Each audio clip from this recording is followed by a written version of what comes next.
नमस्कार। India speaks daily में आपका स्वागत है। मैं हूं संदीप देव। शाम 7 बजे आने की बात हुई थी, लेकिन मैं 7 बजे नहीं आ पाया। कुछ स्टडी चल रही थी, इसकी वजह से। आज दिन में जो आप लोगों को मैंने बताया था, खासकर चाइना के बारे में, उस पे और बहुत ज़्यादा डेवलपमेंट हो रहे हैं, सामने आ रहे हैं। और इसकी वजह से अमेरिका ने एक बार फिर से कहा है कि चीन ने बहुत कुछ छुपाया है और वो छुपा रहा है। आश्चर्य है कि दुनिया का जब में आर्थिक मंदी की स्थिति है, दुनिया में उद्योग सारे बंद हो रहे हैं, लॉकडाउन की स्थिति है, तब चाइना अपना उद्योग शुरू करने जा रहा है और उसकी आर्थिक राजधानी में तो एक केस भी नहीं मिला है। पर इस पर डिटेलिंग मैं कल करूँगा। ये सब न्यूज़ के लिए 3:15 से 3:30 का दिन का समय रखा है मैंने। अभी मैंने कहा कि जब तक हम लोग घर में 21 दिन बैठे हैं, लोग मांग रहे हैं कि रामायण और महाभारत जो है सरकार शुरू करे ताकि बच्चे देख सके, उनका संस्कार शुरू हो सके। और तो हम सब नहीं कर सकते तो सरकार से मांग कर रहे हैं। तो फिर मुझे लगा कि मैं आप लोगों के बीच बोध कथाओं के जरिए जो वर्तमान स्थिति है उसको जोड़कर बताऊं। उस चैनल पे बहुत ज़्यादा लोग नहीं है, संदीप देव वाले पे मैं इस पर कोशिश करता हूँ। कल जब प्रधानमंत्री नरेंद्र मोदी जी ने 21 दिन के लॉकडाउन की घोषणा की, तो समाजवादी पार्टी के एक प्रवक्ता हैं, नेशनल स्पोक्स पर्सन है आईपी सिंह। आईपी सिंह ने एक ट्वीट किया कि देशवासियों, 21 दिन नर्क भोगने के लिए तैयार रहो। अपनी पत्नी, अपने बच्चों के साथ रहना उनको लगता है कि वो नर्क भोगेंगे। बहुत सारे लोगों को लग रहा है, कई पुरुषों की शिकायत, महिलाओं के घर में जो है बर्तन खड़खड़ाने लगे हैं। तो एक कहानी से शुरू करता हूँ। एक पति पत्नी दोनों दोनों में बड़ा प्रेम था। शादी से पहले प्रेम विवाह किया था दोनों ने। और शादी से पहले पत्नी जब गाती थी तो पति को उसमें बड़े कोयल की आवाज़ सुनाई देती थी, बहुत कितना मधुर गाती हो तुम। थोड़ी सी उसकी कहानी अकेले हम अकेले तुम, एक फिल्म आई थी, उससे भी मिलती जुलती है। तो पत्नी बहुत अच्छा गाती है, दोनों में बड़ा प्रेम हुआ, शादी हो गई धीरे धीरे। फिर उसके बाद पति पत्नी की आवाज़ से कन्नी काटने लगा। पत्नी जब भी गाती तो पति बाहर टहलने चला जाता। फिल्म में भी दिखाया है कि पति स्ट्रगल कर रहा है गाने के लिए और पत्नी कह रही है कि तुम मेरे गाने पर ध्यान नहीं दे रहे हो। तो पति कहता है तुम्हारा गाना अच्छा नहीं है। तो शादी से पहले तुम्हें अच्छा लगता था, अब तुम्हारा कह रहे हो कि तुम्हारा गाना अच्छा नहीं है। तो इस कहानी में भी पति टहलने चला जाया करता था। जो लोग वर्क फ्रॉम होम कर रहे हैं, जरा उनको भी मैं ध्यान में रखूंगा। तो टहलने चला जाता था। तो पत्नी पूछती कि ये क्या बात है, जब भी मैं गाना शुरू करती हूँ तुम टहलने चले जाते हो, क्या वजह क्या है, कुछ तो वजह है? तो कुछ नहीं, वो मुस्कुरा देता। लेकिन जब रोज पत्नी पूछने लगी तो उसने कहा कि मैं ये सोचता हूँ कि कोई ये ना पड़ोसी ये ना समझ ले कि मैं तुम्हारी पिटाई कर रहा हूँ। यानी तुम इतना कर्कश सुर में गा रही हो कि लोग घर में समझ लेंगे कि मैं तुम्हारी पिटाई कर रहा हूँ। तो आईपी सिंह जैसों की हालत वही है। जो उस पार्टी से हैं आईपी सिंह, जिसके जो मुखिया थे, उनका एक उनके एक सखा का, अमर सिंह का वीडियो वायरल हुआ। वीडियो क्या, ऑडियो जो था, टेलीफोनिक बातचीत थी जिस पर रोक लगाने के लिए वो सुप्रीम कोर्ट गए। तो उसमें जो मुखिया हैं मुलायम सिंह, उसको लेके कहा गया। तो अमर सिंह और बिपाशा बसु के बीच वो बातचीत है। बिपाशा बसु वो हीरोइन जो थी। तो बिपाशा बसु कहती है कि तुमने मुझे किस आदमी के पास भेज दिया जिसके शरीर से सरसों के तेल की बदबू आती रही रात भर। ये वीडियो वायरल हुआ था, वीडियो का ऑडियो था, वो सॉरी ऑडियो था। यानी ये इस पार्टी से हैं जिस पार्टी में परिवार जैसी कोई परंपरा नहीं है। इसलिए उसका प्रवक्ता कह रहा है कि पत्नी और बच्चों के साथ जो जीना है वो 21 दिन नर्क भोगने के समान है। यानी जहां दूसरे जगह मुंह मारने की आदत हो, वो उनको यही लगता है, ऐसे लोगों को लगता है कि जो 21 दिन है वो नर्क भोगने के समान है। लोग तरह तरह की बेकार ऑफिस जाते थे, घर बैठ गए, बहुत सारी लोकगीत कहानियां आ रही है सोशल मीडिया पे और एक दूसरे से। तो इसको हम सकारात्मक इसका उपयोग कैसे कर सकते हैं? सकारात्मकता बहुत जरूरी है, और जब तक आप सकारात्मक नहीं होंगे, आप हमेशा दूसरे के द्वारा संचालित होंगे। तो एक बोध कथा से इसकी शुरुआत में करता हूं। एक अंधा आदमी अपने मित्र के घर से रात के समय विदा हो रहा था। मित्र ने उसके हाथ में लालटेन थमा दी। अंधे व्यक्ति ने कहा कि मित्र, इस लालटेन का मेरे जीवन में क्या उपयोग है? मैं तो अंधा हूं, मेरे लिए तो प्रकाश का कोई महत्व नहीं है। प्रकाश का होना या ना होना दोनों मेरे लिए बराबर है। मित्र ने कहा, बात तुम ठीक कह रहे हो मित्र, तुमको रास्ता खोजने के लिए लालटेन की सचमुच कोई जरूरत नहीं है, क्योंकि तुम नहीं देख सकते। लेकिन कोई अंधेरे में जब उस तरफ से आ रहा होगा तो वो तुमसे ना टकरा जाए, इसलिए इस लालटेन का तुम्हारे हाथ में होना जरूरी है।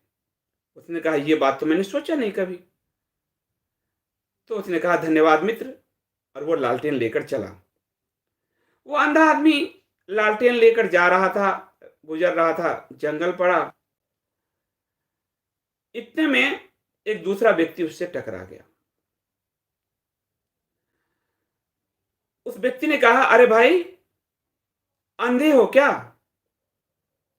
उसने कहा, नहीं भाई, मैं अंधा नहीं हूं। तो क्या तुम्हें यह लालटेन नहीं दिख रहा? उसने कहा, भाई,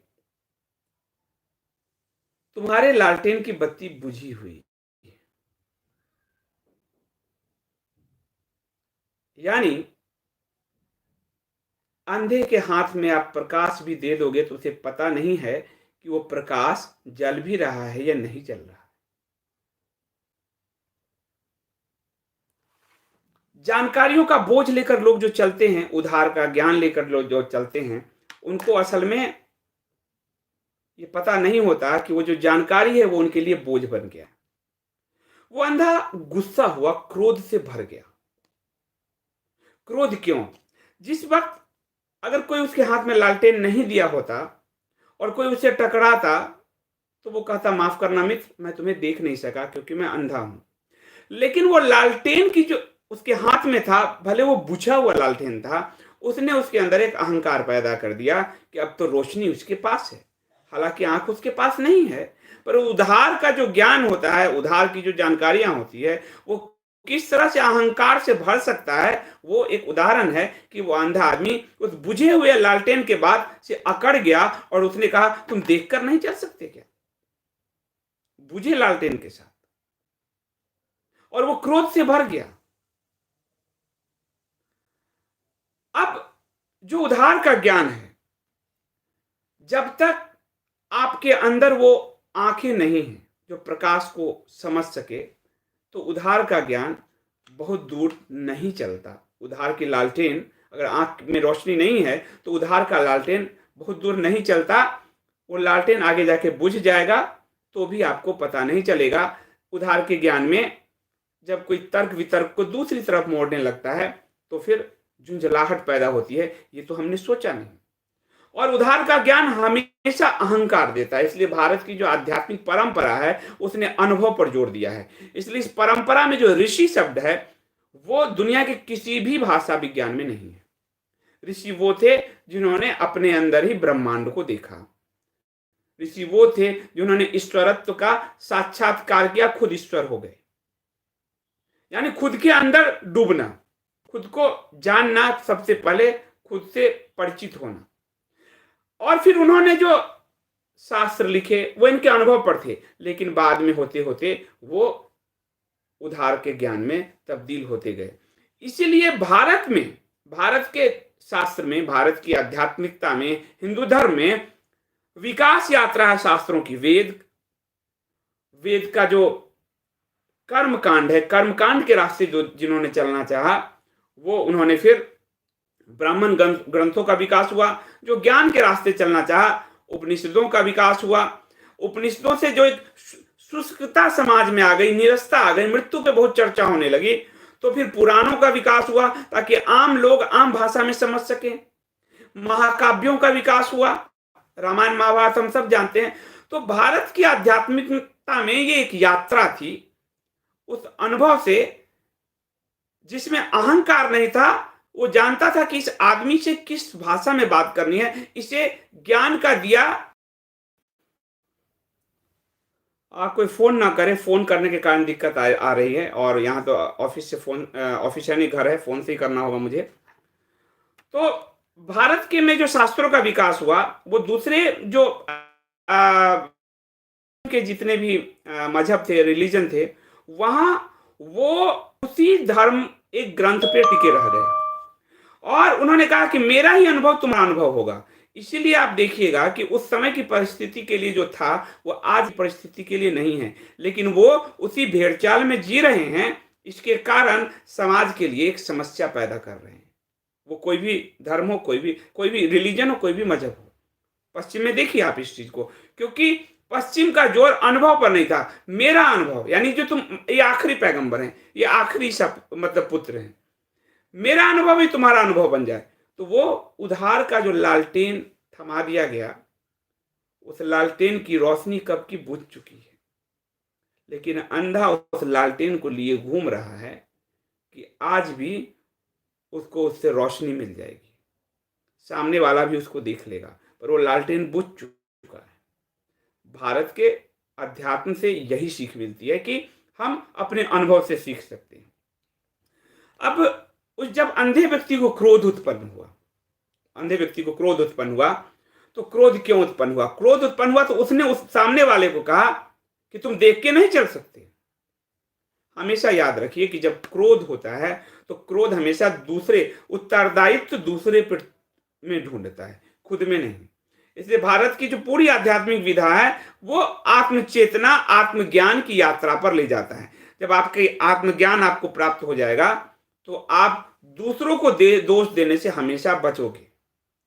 आज कोरोना वायरस में नरेंद्र मोदी जी ने आपसे क्या कहा कि मैं आपके घर का सदस्य होकर आपसे कह रहा हूं, कितनी नम्रता और हाथ जोड़। दिल्ली के मुख्यमंत्री हैं, उन्होंने कहा जो नम्रता क्रोध है, क्रोध पैदा होता है दूसरों पे उत्तरदायित्व डालने से, दूसरों पे बोझ डालने से। उस अंधे ने दूसरे पे बोझ डाला कि तुम देखकर नहीं चल सकते क्या?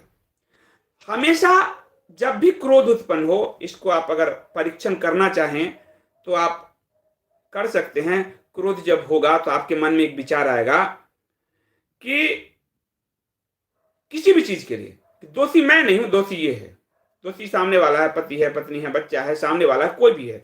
दोष कभी खुद में झलकता ही नहीं है, और ये तब होता है जब उधार का लालटेन हाथ में हो, जब आंखों में रोशनी ना हो और हाथ में उधार का लालटेन हो, तब क्रोध उत्पन्न होता है। क्रोध हमेशा दूसरे को जिम्मेदार ठहराता है, इस बात को हमेशा ध्यान रखिए।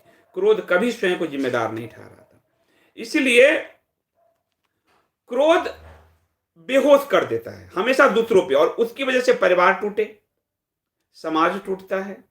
आप देखिए कि अभी के जो वामपंथी जमात हैं, इस्लामपंथी जमात हैं, ये कोरोना वायरस आया चाइना से, लेकिन और लॉकडाउन हुआ भारत के प्रधानमंत्री ने किया हमारी और आपकी सुरक्षा के लिए, लेकिन ये जो वामपंथी जमात है, ये जो इस्लामपंथी जमात है, ये जो विरोधी हैं, वो क्या कर रहे हैं? मोदी को दोष दे रहे हैं। तो क्रोध उनके अंदर है, वो उत्तरदायित्व तो मोदी पर डाल रहे हैं।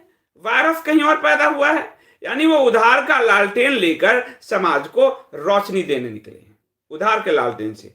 और वो उनके पास वो आंख, चक्षु नहीं, आंख नहीं है कि वो देख सके कि वो लालटेन बुझा हुआ है।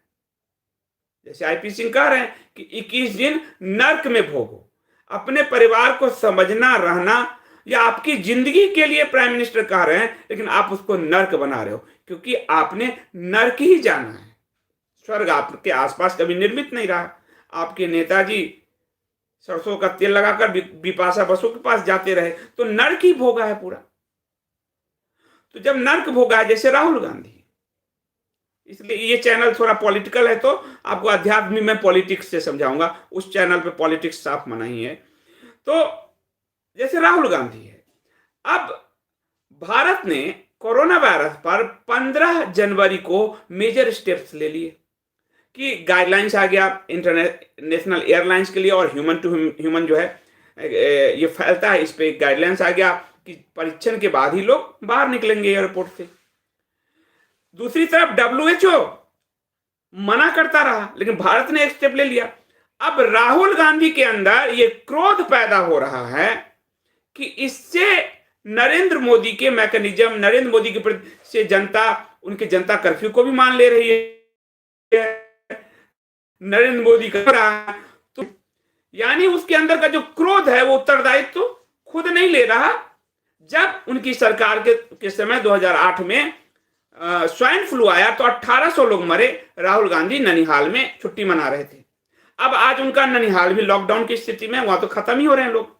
और यहां जब प्राइम मिनिस्टर ने संभाल लिया तो उसके अंदर क्रोध पैदा हो रहा है कि मोदी का नाम हो रहा, मोदी का को जनता का प्यार मिल रहा है, तो वो खुद के कर्म को सुधारने की जगह फिर से दोष दूसरे की तरफ दे रहा है। थोड़ा सा फिर से वो दूसरे को तरफ जो है वो दोष दे रहा है, उंगली उठा रहा है नरेंद्र मोदी पे। उसके अंदर गुस्सा पैदा हो रहा है, वो गुस्से से ट्वीट कर रहा है, वो बात करता है कि हम प्रेम से सबको जीतेंगे, लेकिन उसकी भाषा गाली गलौज वाली होती है। चौकीदार चोर है, वो क्रोध से उबल रहा है। क्यों? क्योंकि उत्तरदायित्व लेने की भावना उसके अंदर कभी नहीं रही। 2004 से 14 तक उनकी सरकार रही, वो अपने सरकार में एक मंत्री पद लेकर भी अपने आप को साबित नहीं कर पाया। उसके दिमाग में राजा का अहंकार भरा था कि वो युवराज है, वो देश पे शासन करने के लिए पैदा हुआ है। और ये राजा का अहंकार उस दिन ध्वस्त हो गया जब 14 में एक आम जनता को, आम गरीब घर से आए व्यक्ति को प्राइम मिनिस्टर बना दिया गया। उसके अंदर ये क्रोध पैदा हुआ कि ये क्या इसकी हैसियत है हमारे सामने, जो लोग माली, ड्राइवर, चाय वाले हमारे घर में हैं। और इसीलिए गाली गलौज की शुरुआत हुई, गाली गलौज की शुरुआत हुई। और गाली गलौज से भारत की जनता विनम्रता बहुत पसंद करती है। राणा प्रताप युद्ध हारे, लेकिन राणा प्रताप हमारे आदर्श हैं, विनम्र थे। शिवाजी महाराज, राम जी, कृष्ण जी, भारत की जनता विनम्रता बहुत पसंद करती, अहंकार उतना पसंद नहीं करती। इसलिए भारत में, भारत की धरती को, जैसे भारत माता, बाकी देश अपने आप को जो है मेल के रूप में संबोधित करते हैं, भारत स्त्रीलिंग के रूप में संबोधित करता है। भारत में नम्रता का भाव है, समर्पण का भाव है। भारत अपने राजाओं में वही भाव देखना चाहता है, अपने शासकों में। इसलिए जनता जब अकड़ जाती है, 71 की युद्ध में भारत की इतनी बड़ी विजय हुई, पाकिस्तान को 2 टुकड़े में तोड़ा, लेकिन उसके बाद इंद्रता उसको स्वीकार नहीं कर पाती कि भारत विनम्रता, समर्पण, इसलिए माता का भाव है भारत के अंदर। अथर्व, आप वेदों में देखो, माता का भाव है। तो इसलिए, और वो विनम्रता कहां से आती है? जब आपके अपने अंदर अनुभव से ज्ञान चक्षु खुले, ना कि उधार के लालटेन से। उधार का लालटेन बड़ा खराब होता है, वो खुद तो अंधेरे में आप रहते ही हैं, दूसरा जो सामने आपके पास आ रहा है वो भी आपसे टकराता है और आपके अंदर क्रोध पैदा करता है। तो उधार का जो लालटेन है, वही उधार का लालटेन लेके अभी के पॉलिटिकल वर्ग घूम रहा है। उसको उस मैकेनिज्म, उसको उस आपदा से निपटने का तरीका नहीं मालूम है, लेकिन जिसको मालूम है, जो निपट रहा है, उस पर वो क्रोध व्यक्त कर रहा है, से बरसा रहा है।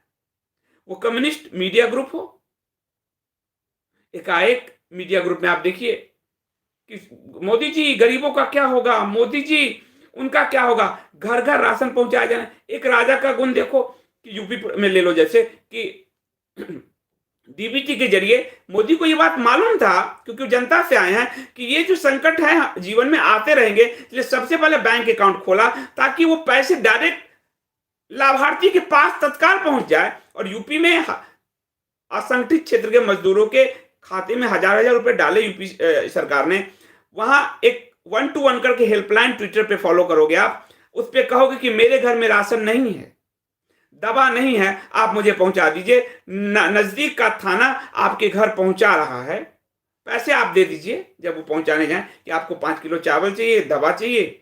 गया का एक व्यक्ति, उसने नोएडा पुलिस कमिश्नर को टैग किया।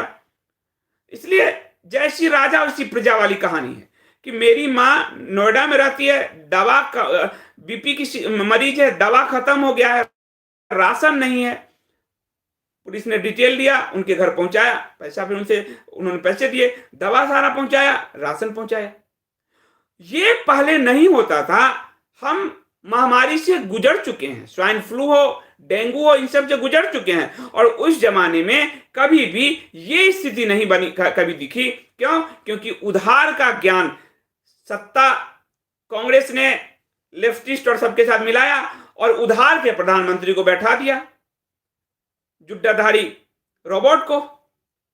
अब ये उधार का पद लेके बैठा ही आदमी, अहंकार भरा हुआ है कि अर्थशास्त्री है, और इसका अहंकार इतना ज्यादा है कि आज भी अनर्थ कर रहा है। इसके समय भारत अर्थव्यवस्था में 11वें स्थान पे था, मोदी के समय 5वें स्थान पे था, आ गया।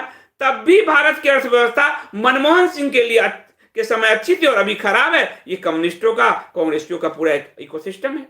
तो उधार का जब पद मिला तो भाई ने हवा भी बेच दिया, कोयला भी बेच दिया। उधार का जो वो लालटेन है, ये जो बोध कथा आपको बताया मैंने कि उधार का लालटेन हमेशा एक्सीडेंट करता है, क्योंकि मनमोहन सिंह को जनता के बीच जाना ही नहीं था, चुनाव जीतना ही नहीं था। वो तो उधार के पद पे बैठा था, तो वो कुछ भी कर सकता था, और उन्होंने कुछ भी किया। इसलिए वो बेहोशी में सत्ता चलाता रहा, बेहोशी में जीता रहा, और हमने कभी नहीं देखा कि आम जनता के दरवाजे पर कोई राशन और दवा पहुंचाने गया हो। इसलिए वो जो बोध कथा है वो कहता है कि आप सबके, आईपी सिंह से शुरू किया था कि यदि आपको अभी 21 दिन में आपको महसूस हो रहा है कि जीवन बड़े कष्ट में है, बड़ा कष्टप्रद जीवन जी रहे हैं, बहुत तकलीफ है, ये क्या हो रहा है घर में। ठीक है, पत्नी को काम करने में, मान लिया दोनों थोड़ा सा है, आपका इस समय काम होना है लेकिन उस समय पत्नी का काम हो रहा है, तो आप आपस में टसन हो रहा है, या जो भी हो रहा है आपस में, बच्चों पे चिल्ला रहे हैं, बच्चों का सोशलाइजेशन की जगह अरे यार मैं डिस्टर्ब हो रहा हूं क्योंकि आप ट्विटर खेल रहे हैं, या तो आपस में अभी तो अलग अलग, कोई ऑफिस, ये माँ ऑफिस गई, पिता ऑफिस गया, बेटे स्कूल गया, बेटी स्कूल गई, लेकिन अभी सब बैठे हैं और थोड़ी थोड़ी बातों पे झल्ला रहे हैं। तो जब आपको महसूस हो कि आपके जीवन में कष्ट है, ये बड़ी तकलीफ हो रही है, तो मान कर चलिए कि आपके जीवन का प्रकाश बुझा हुआ है। प्रकाश यानी आपके जीवन में उधार का लालटेन अपने हाथ में थमा रखा है, क्योंकि कष्ट कभी दूसरे के कारण नहीं पैदा होता, कष्ट आपके अहंकार के कारण पैदा होता है, आपके क्रोध के कारण पैदा होता है। अहंकार से क्रोध पनपता है, क्या मेरे काम में डिस्टर्ब कर रहे हो, अरे यार तुम्हें क्या करना है, मुझे घर चलाना है, समथिंग करना है, ये करना है, और फिर आपके अंदर क्रोध पैदा होगा। उसी वक्त सोचिएगा, और जिस वक्त आपने ये सोचा आपके जिंदगी में परिवर्तन होने लगेगा। कि जहां क्रोध पैदा हो, अरे यार उन्होंने तो कल संदीप जी को सुना था, यानी मेरे जीवन में प्रकाश की कमी है, क्रोध पैदा हो रहा है, इसकी जिम्मेदारी मेरी है। मैं बच्चे को दोष दे रहा हूं, मैं पत्नी को दोष दे रहा हूं, मैं भाई को दोष दे रहा हूं, मैं बेटी को दोष दे रहा हूं, सब एक दूसरे का भूमिका इस तरह से। या क्रोध मुझे पैदा हुआ तो मैं पति को दोष दे रही हूं, मैंने बेटे को दोष दे दिया, मैंने बेटी को दोष दे दिया। तो जहां आपने ये सोचा, तो गुरजीएफ की कहानी है, गुरजीएफ की कहानी है कि गुरजीएफ का पिता जब गुजर रहे थे तो गुरजीएफ को बुलाया। गुरजीएफ ने कहा कि गुरजीएफ के भाई को सारा संपत्ति सब दिया। उन्होंने कहा मेरे पास अब कुछ नहीं है, तुम्हें मैं एक ज्ञान की बात बताता हूं। तो क्या, जिस दिन तुम्हें क्रोध, किसी पे क्रोध आ जाए तो तुम ठहरना जरा और उस पर कहना कि कल मैं इस पे रिएक्शन दूंगा। आज क्रोध आया, ये तुम मरते वक्त मुझे वचन दो कि किसी पे क्रोध आ गया तुम्हारे किसी बात से, उस वक्त तुम रिएक्ट नहीं करोगे, रिएक्ट 24 घंटे बाद करोगे। गुरुजी अब लिखते हैं कि इसके कारण मेरा पूरा जीवन ही बदल गया। अगले 24 घंटे क्रोध रहा ही नहीं। और तब मुझे धीरे-धीरे रियलाइज़ हुआ कि वो क्रोध तो मेरे अंदर ही पैदा हो रहा था, मेरे कारण पैदा हो रहा था। तो जहाँ ये हो इस 21 दिन में ये घर में बर्तनें खड़खड़ाएँगी, जहाँ क्रोध पैदा हो तो ये थोड़ा-सा आप याद रखना कि आपके और क्रोध दूसरे पे पैदा हो आपके अंदर, तो आप समझना कि आपके अहंकार को चोट लगा है, दिया आपका बुझा हुआ है।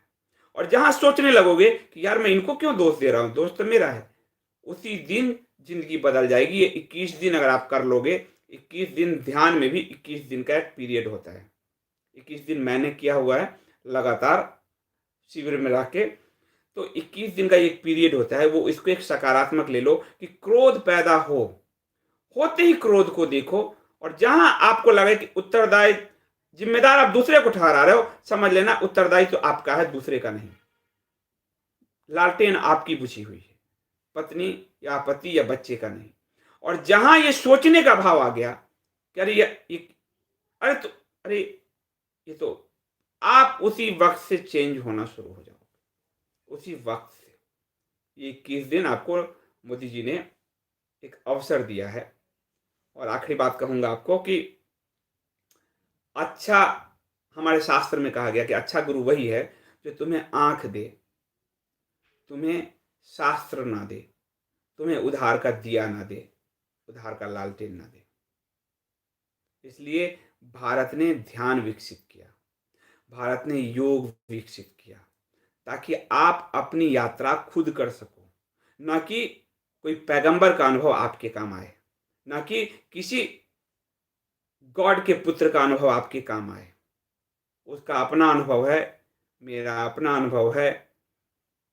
आग में उंगली अगर मैं डालूंगा तो मेरी जलन, मेरी उंगली में जलन होगी, आप डालोगे तो आपके उंगली में जलन होगी।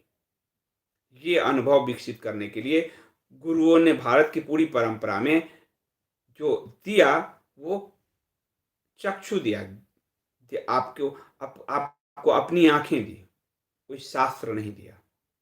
शास्त्र उनके अनुभव से विकसित हो गया, इसलिए भारत में इतने शास्त्र, हिंदू शास्त्रों का जो है अलग अलग अनुभव से निकलते रहे। पुराणों की शैली अलग है, उपनिषद की शैली अलग है, आरण्यक की शैली अलग है, ब्राह्मण की शैली अलग है, चारों वेदों में की भी शैली अलग अलग है, महाकाव्यों की शैली अलग है। तो इस 21 दिन में आप सोचना कि जब भी आपको क्रोध पैदा हो तो पहला आपके अहंकार को चोट लगी, दूसरा जिम्मेदारी दूसरे की नहीं है, ये आपकी है, तीसरा ठहरना और सोचना, यहीं से रूपांतरण शुरू हो जाएगा। आज के लिए इतना ही। मैं रोज रात को 8 साढ़े 8 के बीच ही, 7 बजे वाला समय नहीं हो पाता, मैं उस समय पढ़ रहा होता हूँ, तो 8 साढ़े 8 के बीच में मैं आपको इस तरह छोटी छोटी कहानियाँ लेके आऊँगा ताकि 21 दिन आप लोग, मैंने कहा कि एक सोशलाइजेशन के प्रोसेस में चलेंगे। आज के सोशलाइजेशन का यही पार्ट था कि हम जब 21 दिन एक परिवार के साथ रह रहे हैं, एक दूसरे पर जब क्रोध पैदा हो तो क्रोध मेरे कारण पैदा हो रहा है, क्रोध मेरे अपनों के कारण पैदा नहीं हो रहा है, ये देखने का भाव विकसित करना है। अभी के लिए इतना ही। बहुत धन्यवाद।